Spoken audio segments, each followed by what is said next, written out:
Hi guys, good morning. Balik kagabi, sold out na ni aton nga Raider 150. Gani gin-deliver ko ang unit pa Iloilo kay taga Bacolod ang makuha. Kay since sa Dumangas lang ang mitapanay, gani on the way kita pakadto sa Dumangas. Muna agad ako sa mga sure buyer kay gina-delivered ko ganang unit para sa ila. Kay nagasakay pa man ang buyer sa barko, gani nagpahuway danay kami dire sa esplanade sang Dumangas. Bali ang aton nga mga unit mga idol, wala gid na issue, gas and go ka na lang sina kay wala man ni na issue. Kag ang aton na available subong Honda Click na lang.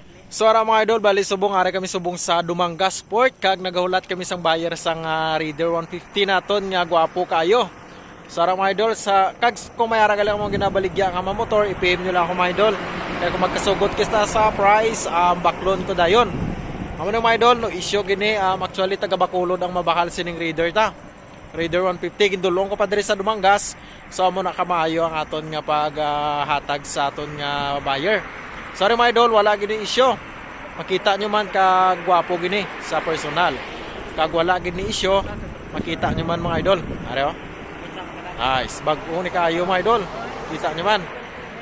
So yun mga idol, good luck na lang sa bago nga tag-iya sini mga idol. Ang aton laban nga mga buyer mga idol taga Bacolod, actually ang ligad naton nga unit sa Bacolod man ato. Kagari na kami subong sa entrance ng Dumangas Port, and also gin park lang danay namon diri kay wala pa man ang buyer, nagasakay pa man sa barko. Syempre maumahaw danay kita mga idol kay nagutom na gid samtang nagahulat kita sang buyer. Kag sa wala man nagdugay ara na aton nga buyer kag may dala siya nga mekaniko. Syempre pagsiling naton nga mekaniko, check gid na tanan-tanan niya. Kag syempre gan patis drive ko danay kay sir kung ano ang iya nga feeling. Kay syempre malayo man sila kag kami malayo man gid. Syempre pagbalik sa mekaniko, papers naman ang ginantaw. Syempre ang aton nga papers kompleto gid na. Syempre pagkatapos checking, all goods okay gid tanan-tanan. Syempre ano pa kun ibayranay na diyon para tapos ang transaksyon, makapuli na diyon kita Kagari si Sir gali nagabay Ansel man gali ini sa Bacolod, gani ginsuki na lang kita ni Sir, nagkuha na lang si Sir sang aton details para diri na lang si Sir makuha sang unit sa aton. Syempre ang aton tanan-tanan nga mga units, all goods gina tanan-tanan. Thank you so much gid sa smooth deal Sir, and God bless sa inyo sa pagpauli kag sa amon man.